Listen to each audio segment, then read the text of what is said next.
사무엘상 28장. 그 후에 블레셋 사람들은 이스라엘과 싸우기 위해 군대를 모았습니다. 아기스가 다윗에게 말했습니다. 너와 네 부하들도 나의 군대와 함께 나가야 한다는 것을 알아두어라. 다윗이 대답하였습니다. 물론입니다. 당신의 종인 내가 나가서 어떤 일을 하는지 당신 눈으로 직접 보실 수 있을 것입니다. 아기스가 말했습니다. 좋다. 너를 영원토록 내 호위병으로 삼겠다. 사무엘이 죽었으므로 모든 이스라엘 사람들이 사무엘을 위해 슬퍼하며 사무엘을 그의 고향 라마에 장사 지낸 지 이미 오래되었습니다. 사울은 이스라엘 땅에서 무당과 점쟁이를 쫓아냈습니다. 블레셋 사람들은 모여서 수넴의 진을 쳤고 사울은 모든 이스라엘 사람을 모아 길보아에 진을 쳤습니다. 사울은 블레셋 군대를 보고 그 마음이 두려워 떨었습니다. 사울이 여호와께 기도드렸지만 여호와께서는 꿈으로도 우림으로도 예언자로도 대답해 주지 않으셨습니다. 그래서 사울은 자기 종들에게 명령했습니다. 가서 무당을 찾아보아라. 내가 그에게 가서 물어봐야 되겠다. 그러자 종들은 엔돌에 무당이 있습니다 하고 대답했습니다. 사울은 아무도 알아보지 못하게 다른 옷으로 갈아입었습니다. 사울은 밤중에 신하 2사람을 데리고 무당을 만나러 갔습니다. 사울이 무당에게 말했습니다. 나를 위해 주문을 외워 내가 말하는 사람을 불러내어라. 하지만 무당이 사울에게 말했습니다. 당신도 사울이 내린 명령을 알지 않소. 사울은 이스라엘 땅에서 무당과 점쟁이를 쫓아내었소. 당신은 나에게 덫을 놓아 나를 죽이려 하고 있소. 사울은 여호와 이름으로 무당에게 약속했습니다. 여호와께 맹세하지만 이 일을 했다고 해서 벌을 받지는 않을 것이다. 그러자 무당이 물었습니다. 누구를 불러드릴까요? 사울이 대답하였습니다. 사무엘을 불러주시오. 무당은 사무엘이 올라온 것을 보고 큰 소리로 비명을 질렀습니다. 무당은 왜 저를 속이셨습니까? 당신은 사울 왕이 아니십니까? 하고 말했습니다. 왕이 무당에게 말했습니다. 두려워하지 마라. 무엇이 보이느냐? 무당이 말했습니다. 땅에서 한 영이 올라오는 것이 보입니다. 사울이 물었습니다. 그가 어떻게 생겼느냐? 무당이 대답하였습니다. 겉옷을 입은 한 노인이 올라오고 있습니다. 그러자 사울은 그가 사무엘이라는 것을 알아보고 얼굴을 땅에 대고 엎드렸습니다. 사무엘이 사울에게 물었습니다. 왜 나를 불러내서 귀찮게 하시오? 사울이 말했습니다. 나는 큰 괴로움을 겪고 있습니다. 블레셋 사람들이 나에게 싸움을 걸었습니다. 하나님께서는 나를 떠나셨습니다. 하나님께서는 예언자로도 꿈으로도 나에게 대답해 주지 않으십니다. 그래서 당신을 불렀습니다. 나는 어떻게 해야 좋겠습니까? 사무엘이 말했습니다. 여호와께서는 당신을 버리시고 당신의 원수가 되셨소. 그런데 왜 나에게 물으시오? 여호와께서는 나에게 말씀하신 대로 하셨소. 여호와께서는 이 나라를 당신의 손에서 찢어서 당신의 이웃 중 한 사람인 다윗에게 주셨소. 당신은 여호와께 순종하지 않았소. 당신은 아말렉 사람들에게 하나님의 진노를 보여주지 않았소. 그래서 하나님께서 오늘 당신에게 이런 일을 하신 것이오. 여호와께서는 이스라엘과 당신을 블레셋 사람들에게 넘기실 것이요. 당신과 당신의 아들들은 내일 나와 함께 있게 될 것이요. 사울은 급히 땅에 엎드렸습니다. 사울은 사무엘이 한 말 때문에 두려웠습니다. 사울은 하루 종일 아무것도 먹지 않았기 때문에 힘도 없었습니다. 그때 무당은 사울이 두려움에 떨고 있는 모습을 보고 사울에게 말했습니다. 당신의 종인 저는 당신의 말에 순종하였습니다. 저는 제 목숨을 걸고 당신이 하라는 대로 했습니다. 그러니 이제는 제 말을 들으십시오. 잡수실 것을 좀 드릴 테니 잡수시고 힘을 내십시오. 그리고 나서 갈 길을 가십시오. 그러나 사울은 무당의 말을 듣지 않고 먹지 않겠다고 말했습니다. 사울의 신하들도 사울에게 먹을 것을 권했습니다. 그때서야 사울은 그들의 말을 들었습니다. 사울은 땅에서 일어나 침대 위에 앉았습니다. 무당의 집에는 살찐 송아지가 있었는데 무당은 서둘러 송아지를 잡았습니다. 무당은 밀가루를 가져다가 반죽을 하여 누룩을 넣지 않은 빵을 만들었습니다. 무당은 사울과 그의 신하들에게 음식을 가져다 주어 먹게 하였습니다. 사울과 신하들은 음식을 먹고 그날 밤에 일어나 길을 떠났습니다. 고린도전서 9장. 내가 자유인이 아니란 말입니까? 내가 사도가 아니란 말입니까? 내가 우리 주 예수님을 보지 못했단 말입니까? 여러분 자신이 내가 주님 안에서 일한 수고의 열매가 아닙니까? 내가 다른 사람들에게는 사도가 아닐지라도 여러분에게는 확실한 사도입니다. 왜냐하면 여러분이 주님 안에서 나의 사도직을 인정해 주었기 때문입니다. 나를 비판하는 사람들에게 나의 입장을 이렇게 밝힙니다. 우리에게 먹고 마실 권리가 없습니까? 다른 사도들과 주님의 동생들과 게바가 그런 것처럼 우리는 신자인 아내를 데리고 다닐 권리가 없습니까? 나와 바나바만 생계를 위해 일해야 한단 말입니까? 자기가 비용을 대가면서 군대 생활을 하는 사람이 어디에 있습니까? 포도 농사를 지으면서 그 포도원에서 나는 포도를 따먹지 않는 농부가 어디 있으며 양을 기르면서 거기서 나는 젖을 마시지 않는 사람이 또 어디에 있겠습니까? 내가 사회에서 일어나는 일만 가지고 이렇게 말하는 것은 아닙니다. 율법에도 이런 말이 있지 않습니까? 모세의 율법에 이같이 기록되어 있습니다. 곡식을 타작하는 소의 입에 망을 씌우지 마라. 하나님께서 소를 생각해서 이 말씀을 하신 줄 아십니까? 아니면 우리 모두를 위한 말씀이겠습니까? 이 말씀은 우리를 위해 기록된 말씀이 분명합니다. 밭을 가는 사람은 당연히 어떤 소망을 가지고 밭을 갈며 곡식을 타작하는 사람이 대가를 기대하며 일하는 것은 당연합니다. 우리가 여러분에게 영적인 것을 뿌렸다면 우리가 여러분이 갖고 있는 물질을 거두어 드린다고 해서 지나치다고 할 수 있겠습니까?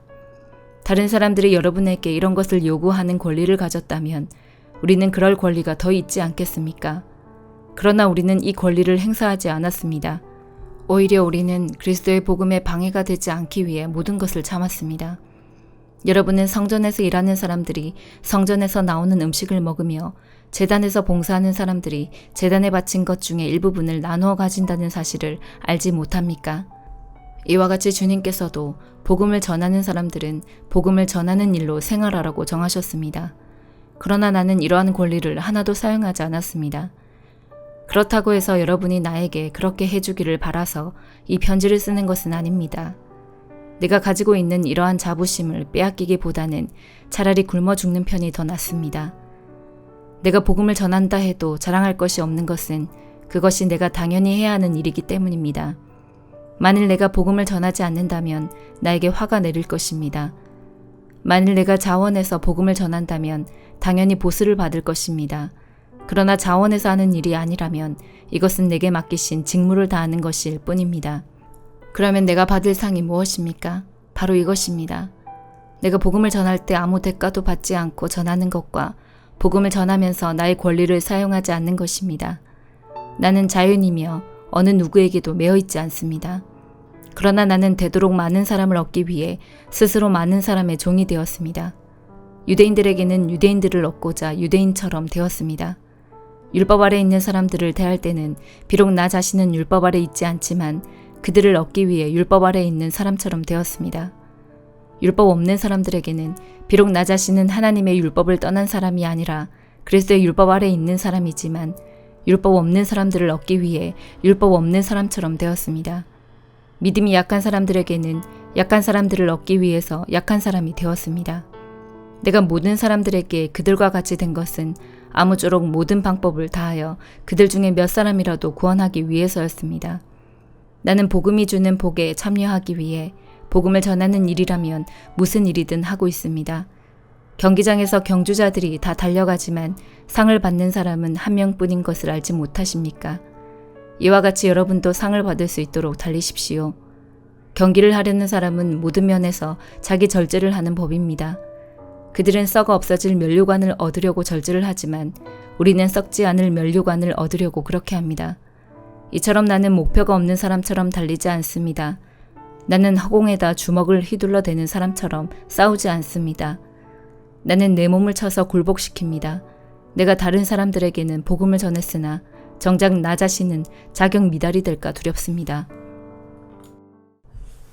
에스겔 7장. 여호와께서 다시 내게 말씀하셨다. 사람아, 주 여호와가 이스라엘 땅에 대하여 이렇게 말하노라. 끝이 왔다. 이 땅에 종말이 왔다. 너에게 종말이 왔으니 내 분노를 쏟아붓고 너희가 한 행동에 따라 심판하겠다. 너희가 저지른 역겨운 행동들에 대해 갚아주겠다. 너희를 더 이상 불쌍히 여기거나 봐주지 않겠다. 너희가 행동한 대로 반드시 갚아주고 너희가 저지른 역겨운 짓을 심판하겠다. 그때 너희는 내가 여호와라는 것을 알게 될 것이다. 주 여호와께서 말씀하시기를 재앙이다. 무서운 재앙이 닥쳐온다. 종말이 왔다. 종말이 왔다. 너희는 끝장이다. 종말이 왔다. 불행이 너희에게 닥쳤다. 불행의 날이 가까이 다가왔다. 기쁨 대신에 비명소리가 산 위에서 들려올 것이다. 내가 분노를 너희 위에 쏟아 부을 것이며 너희에 대해 크게 화를 낼 것이다. 너희가 한 행동에 따라 심판하고 너희를 저지른 역겨운 행동들에 대해 갚아주겠다. 더 이상 너희를 불쌍히 여기거나 봐주지 않고 너희가 한 행동에 따라 갚겠다. 너희들 가운데 저지른 역겨운 행동들에 대해 반드시 심판할 것이다. 그때 너희를 치는 이가 나 여호와라는 것을 알게 될 것이다. 보라, 마침내 그날이 왔다. 그날이 온 것이다. 재앙이 잎이 나고 심판의 막대기에 싹이 트고 오만함이 무성하게 되었구나. 폭력이 난무하자 심판의 막대기가 악한 자들을 내리친다. 이 백성 가운데 살아남을 사람이 없을 것이니 사람도 재물도 귀중품도 하나도 남지 않을 것이다. 때가 되었고 그날이 왔다. 무엇을 샀다고 기뻐하지 말고 팔았다고 서운해하지 마라. 내 분노가 모든 사람들에게 내리기 때문이다. 땅을 사고 판 사람은 그들이 살아있는 동안 땅을 물을 수 없을 것이다. 모든 백성에게 보여준 환상은 돌이킬 수 없기 때문이다. 그들은 죄 때문에 아무도 제 목숨을 보존하지 못할 것이다. 나팔을 불고 전쟁 준비를 다 마쳤어도 아무도 전쟁에 나갈 수 없을 것이니 이는 내 분노를 모든 백성에게 쏟았기 때문이다. 성 밖에는 칼이 있고 성 안에는 질병과 굶주림이 있으니 들에 있는 사람은 칼에 맞아 죽고 성 안에 있는 사람은 굶주림과 전염병으로 죽을 것이다. 살아남아 피한 사람들은 모두 산 위에서 골짜기의 비둘기처럼 구슬프게 울 것이다. 자기들의 지은 죄 때문에 탄식할 것이다. 손에 힘이 빠지고 무릎이 물처럼 흐느적될 것이다. 그들이 두려워 떨며 굵은 베옷을 걸칠 것이다. 사람마다 수치를 느끼고 머리마다 대머리가 될 것이다. 은과 금을 쓰레기같이 길거리에 내던질 것이니 이는 여호와가 분노하시는 날에 금과 은이 그들을 구하지 못하기 때문이다. 또한 그들의 허기진 배를 채우지도 못할 것이다. 오히려 그것들이 그들을 죄에 빠뜨렸다. 그들은 아름다운 보석을 자랑하였고 그것으로 주님이 미워하시는 우상과 더러운 형상들을 만들었다. 그러므로 내가 그것들을 혐오스러운 것이 되게 할 것이다. 그리고 그것을 적국에게 전리품으로 주고 세상의 악한 사람들에게 약탈품으로 주어 더럽히게 할 것이다.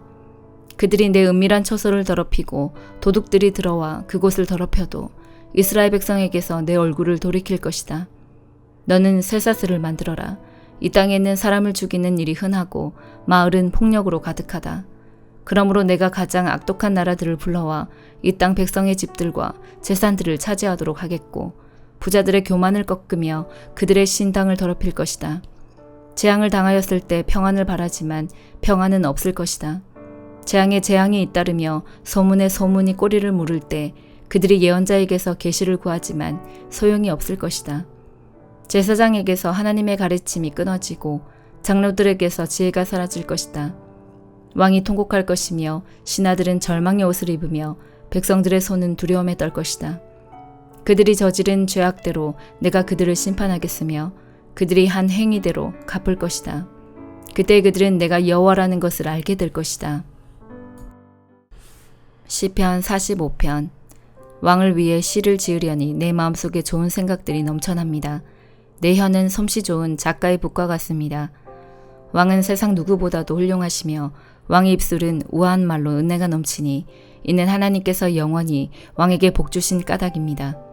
힘있는 용사여 허리에 칼을 차고 찬란한 위엄으로 옷을 입으십시오. 진리와 겸손과 의로움을 위하여 왕은 위엄있게 승리하십시오.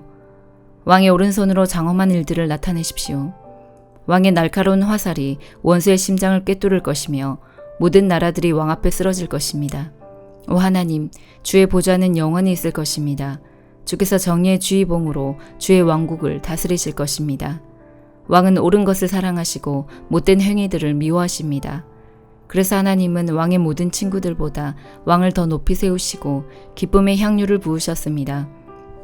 왕이 입은 옷은 모략과 침향과 계피 냄새로 향기롭습니다. 상으로 장식한 궁궐에서 현악기의 음악이 흘러나와 왕의 마음을 흐뭇하게 합니다. 왕이 사랑하는 여자들 가운데는 여러 나라의 공주들이 있습니다. 왕의 오른쪽에는 오빌의 순금으로 꾸민 왕의 신부가 있습니다. 따님이여, 내 말에 귀를 기울여 보시오. 당신의 민족과 당신의 아버지 집은 다 잊어버리시오. 왕께서 당신의 아름다움에 흐뭇해 하시니 그분을 공경하시오. 왜냐하면 그분은 당신의 주인이시기 때문이요. 두로 사람들이 선물을 가지고 올 것입니다. 부자들이 당신의 호의를 요구할 것입니다. 왕궁에 있는 공주가 더할 나위 없이 아름답습니다. 그녀의 겉옷은 금실로 짠 것입니다. 스노운 옷을 입은 공주가 왕께 나아갈 것입니다. 그녀의 친구들도 왕께 나아갈 것입니다. 즐거움과 기쁨으로 그들이 왕궁으로 들어갈 것입니다. 왕은 아들들을 낳아 왕의 자리를 잇게 할 것입니다. 왕은 그 자손들에게 온 땅을 다스리게 할 것입니다. 내가 이제부터 왕에 대한 기억을 대대로 전하겠습니다.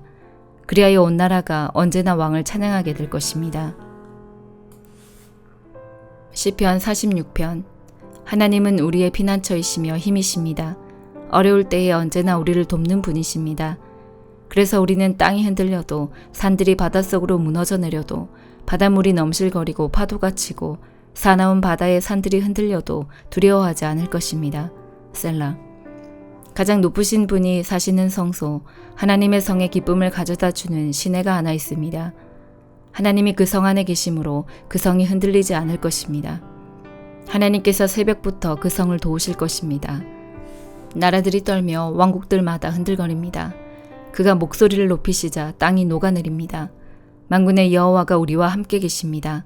야곱의 하나님은 우리의 피난처이십니다. 셀라. 와서 여호와께서 하신 일을 보십시오. 주께서 이 땅을 폐허가 되게 하셨습니다. 주는 온 땅에서 전쟁을 그치시고 활을 꺾으시고 창을 부러뜨리시며 방패를 불로 사르십니다. 조용히 하여라. 내가 하나님인 것을 알라. 나는 모든 나라들 위에 높임을 받을 것이며 온 지구상에서 가장 높은 자가 될 것이다. 만군의 여호와가 우리와 함께 계십니다. 야곱의 하나님은 우리의 피난처이십니다. 셀라. 아멘.